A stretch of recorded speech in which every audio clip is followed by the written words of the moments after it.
Greetings to my dear guests on this video. I wish you a pleasant viewing and look forward to your feedback in the comments. I must have tried on 5 different dresses before settling on the dark green one, the one that made my waist look just a little tighter and my arms a little longer. The heels were new, expensive, the kind of shoes I would never wear to work, but tonight wasn't work. It was the annual Winston & Locke dinner. Every year, our company held a black tie event at Belladine, the most exclusive restaurant in the city. Velvet booths, marble floors, and wine bottles older than most of the interns. For weeks, people had been whispering about it like it was the Met Gala. Who was going? Who wasn't? What the CEO would say? What scandal might unfold after a few too many cocktails? It was my first year. I'd only joined the firm 10 months ago, but I'd been killing it in operations, pulling late nights, cleaning up after botched vendor contracts. I'd even won a little employee spotlight in the October newsletter, though it was tucked under a profile of someone's golden retriever. Still, I was excited. More than that, I was ready. I'd gotten my hair done, booked a makeup artist for the first time in my life, and dropped way too much money on a dress I would probably never wear again. I even had a cab waiting to avoid showing up all flustered from the subway. No detail left unplanned. When I arrived, the restaurant sparkled like a dream, lit up like a jewel box, with valet attendants and soft jazz spilling onto the sidewalk. I stepped out of the car, feeling like someone important. Inside, a hostess in a sleek black dress stood behind a podium, holding a gold-trimmed guest list. "Name, please?" she asked, smiling. Margaret Elston. I'm with Winston & Locke." She ran her finger down the list, then back up again. Her smile twitched, just slightly. "I'm sorry, could you spell that?" I did. Slowly. Twice. She checked again, flipping to the back page, then gave a small apologetic shrug. "I don't see you here." My heart sank. Maybe someone made a mistake? I was told the invite went to everyone in the operations team. I even RSVP'd. She glanced at the maitre d' beside her. "I'm afraid this is a closed guest list. If your name isn't on it..." I could feel the room pressing in. The clinking glasses, the low laughter, the smell of roasted duck and white truffle. And I could see them through the glass doors. My coworkers, already sipping wine, already pretending to like each other. Brian from finance caught my eye for a split second, then looked away. That was when I heard it. A familiar voice behind me. Brian. "Oh," he said with a short laugh. "You showed up?" I turned. "What?" "I mean, I figured you'd figure it out by now." He smirked. "This dinner's kind of senior team only. We couldn't invite everyone. But hey, there's a KFC down the block if you're hungry." He laughed like it was the funniest thing in the world. I didn't say anything. I just smiled, because he had no idea that in a few hours his entire career would depend on me. And I had one step left. Just one. I stood there, framed by gold-lit glass and the hush of expensive conversation, my heels suddenly sinking into the carpet like the floor was trying to swallow me whole. I hadn't even worked that much on the campaign they were celebrating tonight, some flashy digital rollout for a luxury automotive client. My name wasn't on any slide decks or cocktail napkins, but Brian didn't know everything. In fact, Brian didn't know much at all. He didn't know that I went to school with Grace Whitman, the same Grace who now handled PR strategy for the automotive giant's CEO. He didn't know that Grace and I still talked, that she still called me for real opinions and not press-approved buzzwords. He didn't know that I used to work at Halverson & Company, the legal consultancy that wrote the compliance framework this entire campaign was built on. He didn't know that the language in their licensing contract was fragile, and that a single line of gray area could jeopardize the whole thing if the wrong person noticed. And more than anything, he didn't know that 2 days ago, while doing a favor for AITA, I discovered an unpatched back-end vulnerability in the firm's cloud archive, a tiny crack, easy to miss. But if someone were to pull the right thread, the entire campaign, the glossy, overfunded celebration he was currently toasting with champagne, could fall apart in a matter of hours. I hadn't reported it yet. I was waiting, watching. I wasn't planning revenge. I wasn't even angry. Not really. I just remembered. I remembered the way Brian once laughed when I offered to help on the budget models. I remembered how he skipped over me in meetings, how he once called me Marcy and never bothered to correct himself. I remembered the office party where he took credit for solving a vendor compliance issue that I had fixed quietly on my lunch break. He thought I was background noise, a name he didn't need to learn, a face that would never matter. But that was the thing about people like Brian. They never saw you coming.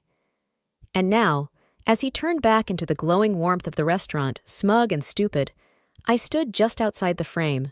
Not hungry, not hurt, just ready. Ready to make one decision, one step. And I hadn't taken it yet. But I would. I should have known better than to expect dignity from Brian. He had always made a sport of needling me. Small digs wrapped in jokes, little cuts disguised as compliments.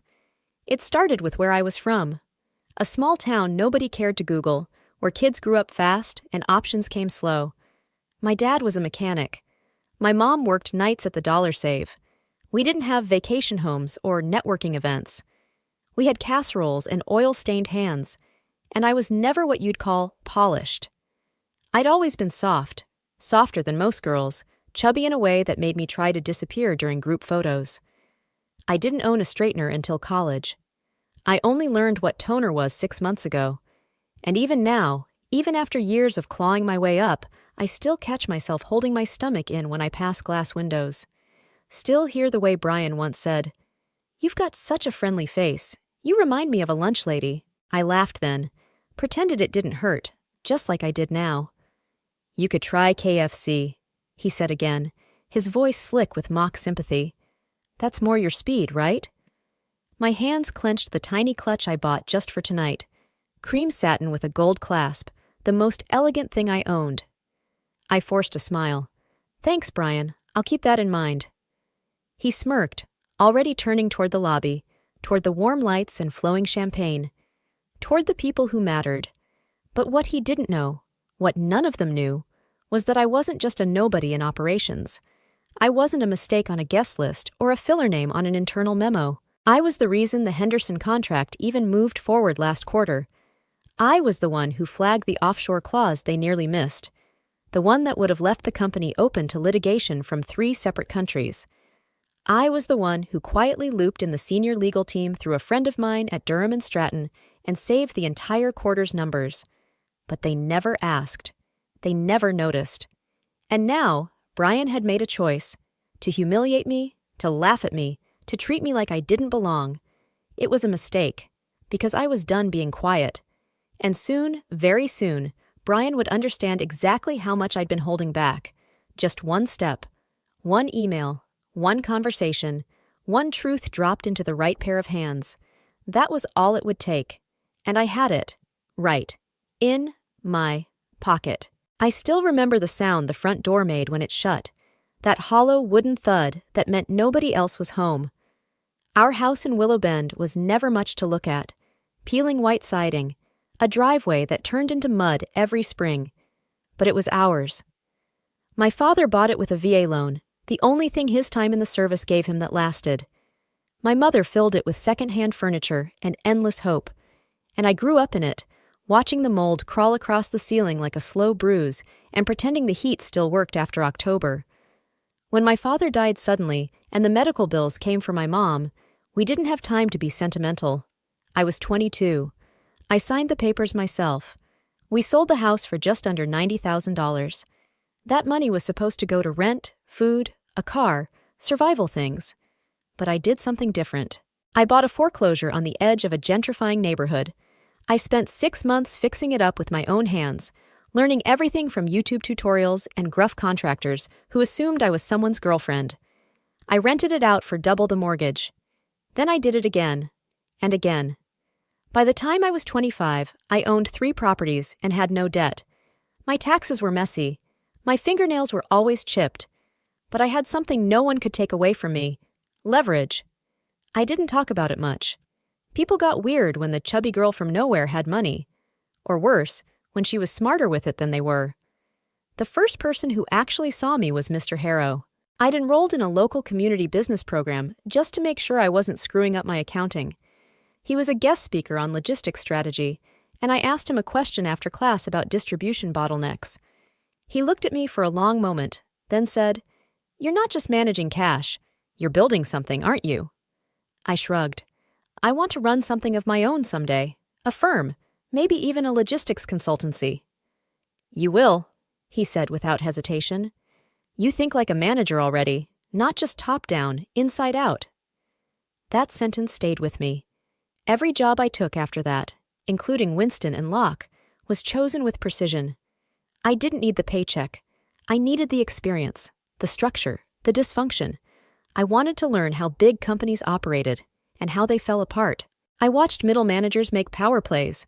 I watched upper managers scramble when a client changed their mind. I saw what happened when one weak ego poisoned a whole project, and I started to see how I'd do things differently, how I'd lead, how I'd build. So when Brian joked about KFC, when he treated me like a throwaway administrative error, he wasn't just mocking my dress or my weight or my background. He was mocking everything I'd survived, everything I'd earned, everything I'd quietly been preparing. I didn't fight back that night, didn't scream, didn't cry.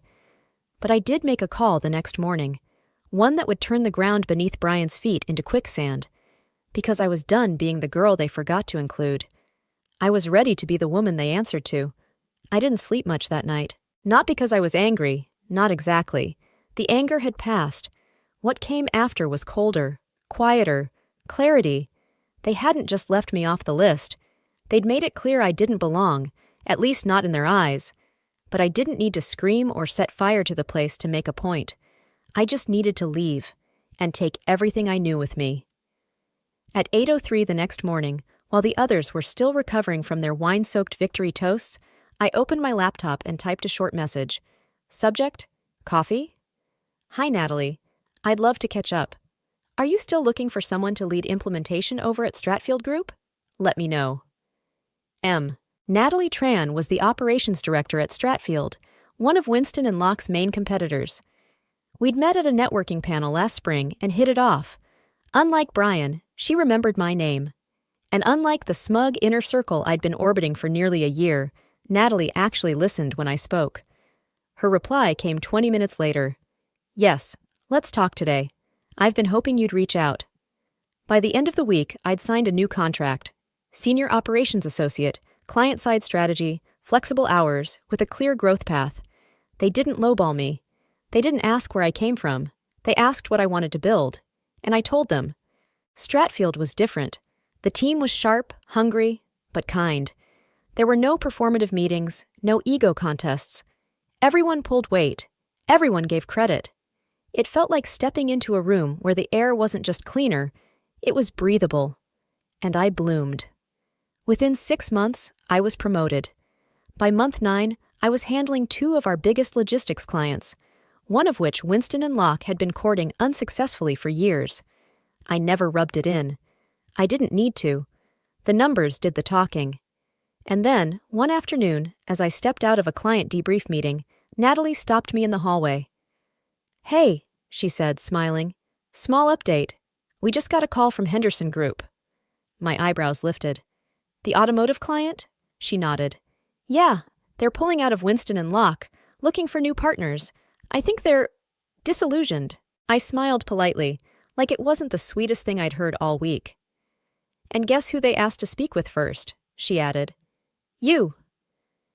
It took everything in me not to laugh, not to run downstairs and shout it into traffic. Brian had once made a joke about fried chicken while sipping champagne he didn't pay for. And now? He was probably sitting in a glass office, wondering why his most valuable client had suddenly gone cold. But that was the thing about me. I didn't raise my voice. I raised the bar. And now I was sitting at the head of the table, while he was scrambling to keep his seat.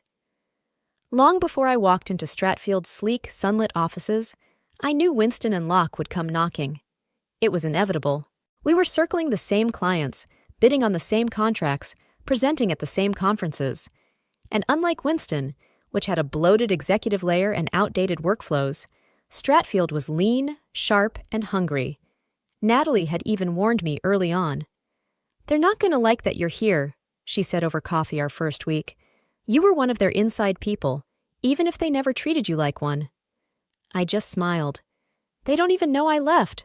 They think I disappeared. But I hadn't disappeared. I was watching, planning, and preparing. The week after Brian humiliated me at Belladine, I found something I wasn't supposed to see.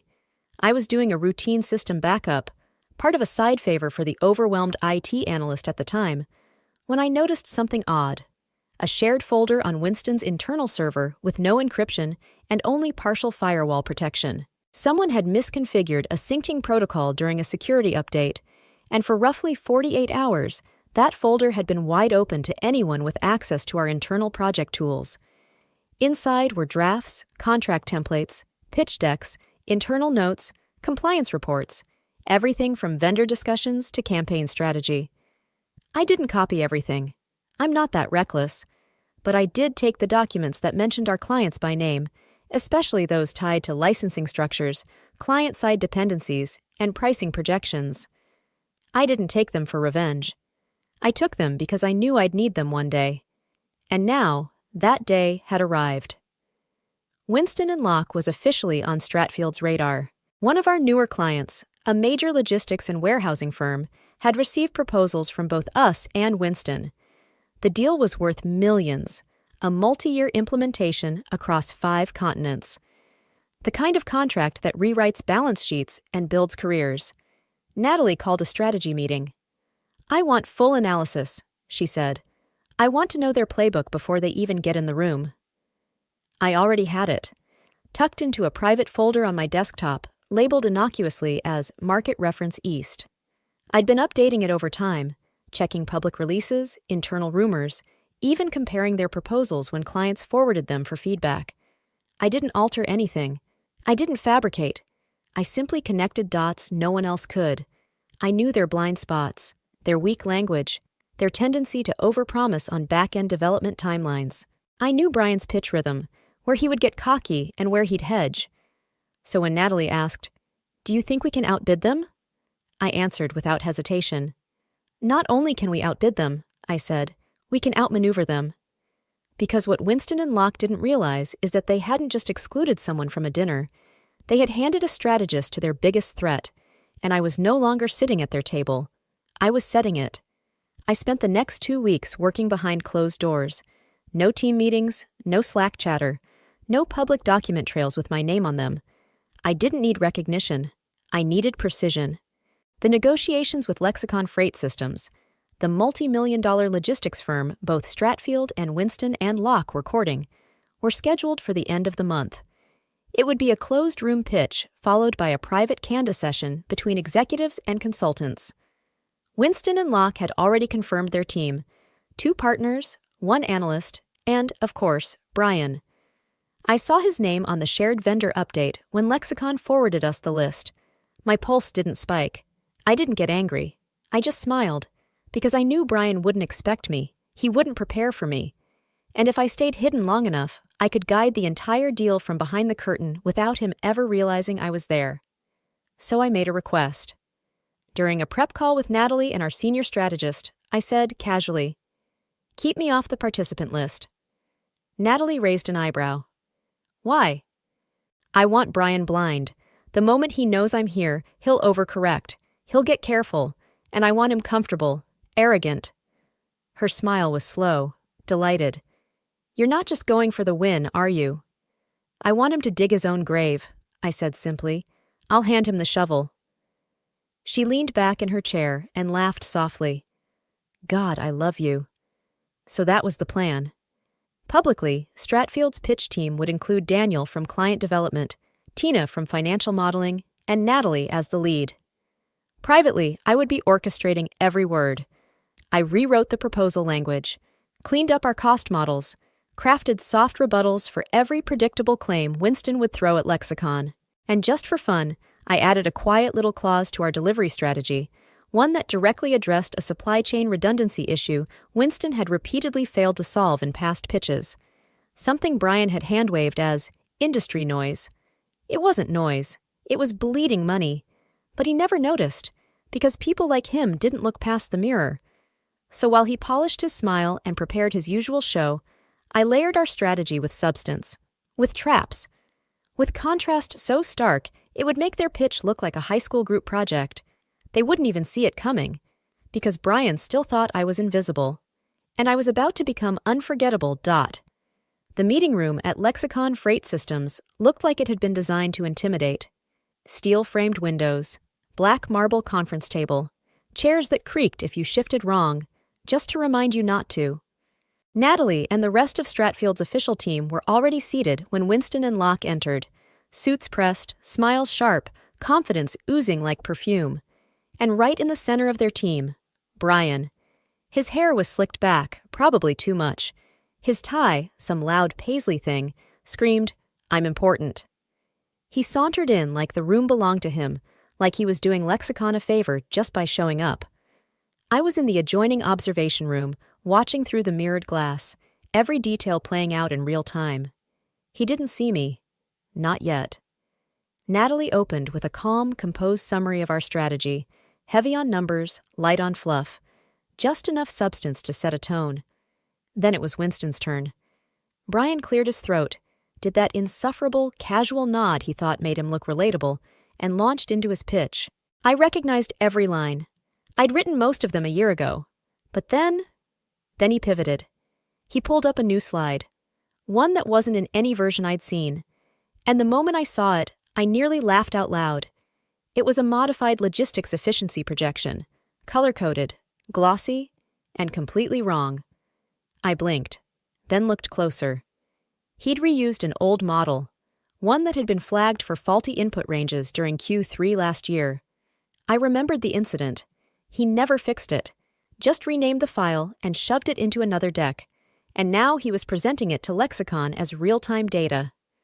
Natalie glanced toward the mirrored glass. Just once. That was my cue. I stepped into the room. Every head turned. Brian's face froze. He tried to cover it with a smirk, but his eyes widened, just enough to betray him. "Margaret?"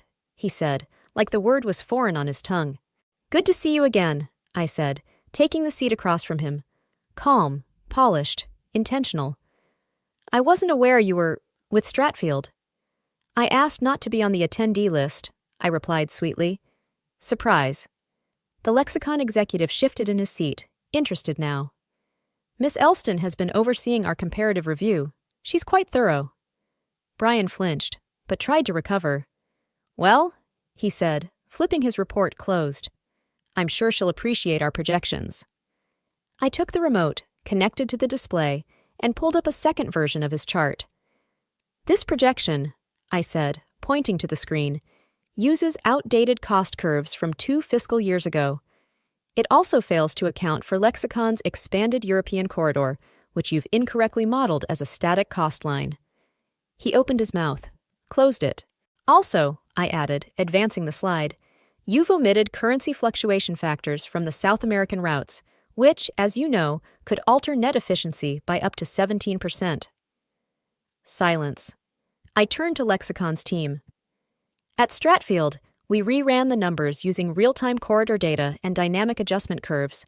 We'll email you the simulation model after this." Brian's face darkened. His jaw tightened so hard I thought it might crack. "Margaret," he said under his breath, "we can talk about this later." "No," I said, without looking at him. "We'll talk now, in front of the people it matters to." He looked at Natalie, then at the Lexicon team, and for the first time since I'd known him, Brian had nothing clever to say. Because I hadn't just caught him making a mistake. I'd caught him doing what he always did, cutting corners and hoping no one smart enough would notice. But someone had. Me. And now? He was cornered. Exactly where I wanted him. Brian didn't even try to hide his fury.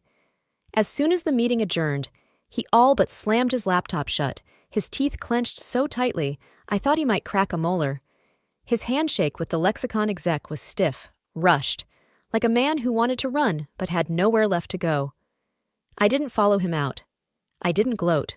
That wasn't my style. Natalie leaned over as we packed up our notes. "Think he's going to recover from that?" I gave her a thin smile. "Only if someone hands him a new personality." Later that afternoon, back at Stratfield HQ, the mood was light, even celebratory. But I didn't uncork the champagne yet. Not because I wasn't confident, I was, but because I knew Lexicon wasn't finished. Big clients like that didn't make billion-dollar decisions in one boardroom. They liked drama, and right on cue, it came the next morning. A sleek envelope, hand-delivered to our office by a courier dressed like he walked off a movie set. Inside was a single letter, embossed with the lexicon seal, to Strategic Partners from the Executive Board of Lexicon Freight Systems. Following yesterday's preliminary presentations, the board has elected to extend the selection process. Both Stratfield Group and Winston & Locke will be invited to deliver final proposals at an exclusive negotiation summit to be held this Friday. Location: the Imperial Room, Blackstone Grand Hotel. Time: 11 a.m. Format: private presentation, closed conda, and strategic alignment review. This will be the final evaluation. Natalie raised an eyebrow. The Blackstone Grand? That's the most expensive hotel in the city, I finished for her. Of course. They want a show. They're about to get one. We spent the next 3 days preparing like we were going into battle. Every slide, every answer, every whisper of data had to be razor sharp. But this time, it wasn't just about content. It was about presence. Lexicon had seen me in a cornered room, catching mistakes. Now they'd see me owning one. Meanwhile, word spread fast. By Wednesday afternoon, we got confirmation from a third-party contact that Winston & Locke was in total disarray. Brian had reportedly screamed at his analyst. There were whispers that someone from their compliance department was now reviewing his numbers. Too little, too late. And as for Brian himself, he hadn't reached out. Not a single message. Not a snide email. Not a cryptic jab, which told me everything I needed to know. He wasn't regrouping, he was panicking. And come Friday, he'd have to walk into the most prestigious conference room in the city and pretend he hadn't been outmaneuvered by the background girl he once laughed out of Belladine. I wasn't going for revenge. I was going for a legacy. Friday arrived with surgical precision. The Blackstone Grand stood like a temple above the city. White columns, gold trim, and staff trained to make you feel rich just by standing near them. The Imperial Room was on the top floor, surrounded by glass, with a panoramic view of downtown like the city itself was holding its breath. I arrived early, not because I needed time, I was ready, but because I wanted to watch Brian walk in. This time, I wasn't in the observation room. This time, I was sitting at the table. The final list of participants had already been submitted to Lexicon's legal team 2 days ago. Stratfield had requested to lead the joint review of all prior reports submitted, including Winston and Locke's revised model. And when their admin called to ask if Brian should be included, I answered plainly, no. There was a pause. Can we ask why? Because he is unable to submit a report, I said coolly. There's no point in him being there. I let the silence stretch, then added, tell him there's a KFC down the block if he's hungry. It was the first time I'd said it out loud, and it tasted better than I'd imagined.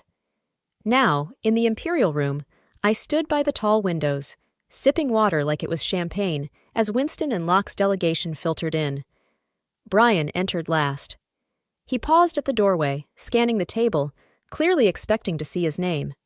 It wasn't there. He blinked. Then blinked again, as if the room would rearrange itself for him if he waited long enough. Natalie greeted their team with poise, then turned to the Lexicon rep beside her. We've decided to streamline today's agenda, she said. Only data-submitting representatives are invited to participate. The Lexicon lead nodded. That was our request as well. Clean room, real work. Brian's face tightened. There must be a mistake. I'm not on the list, I said, turning to face him fully. I didn't include you. He stared at me. What? I didn't include you, Brian, I said louder, clearer. You didn't submit a single accurate projection in 2 quarters. You're not here to pitch. You're here to observe. A few heads turned. Lexicon's legal team tried, and failed, to hide their amusement. I stepped closer, voice calm but deliberate. There's a fast food place on the corner. Maybe grab something for old time's sake? Brian's eyes darkened. His fists clenched. But he didn't speak. He couldn't. Because every word would confirm the one thing he feared more than being wrong. That he no longer mattered here. He turned sharply and walked out, his shoes echoing down the marble hallway, each step a little louder than the last. I watched him go, not with anger, not with glee, just peace. Because this wasn't vengeance. It was balance. And this time, I held the pen dot. After Brian walked out, the air in the room shifted.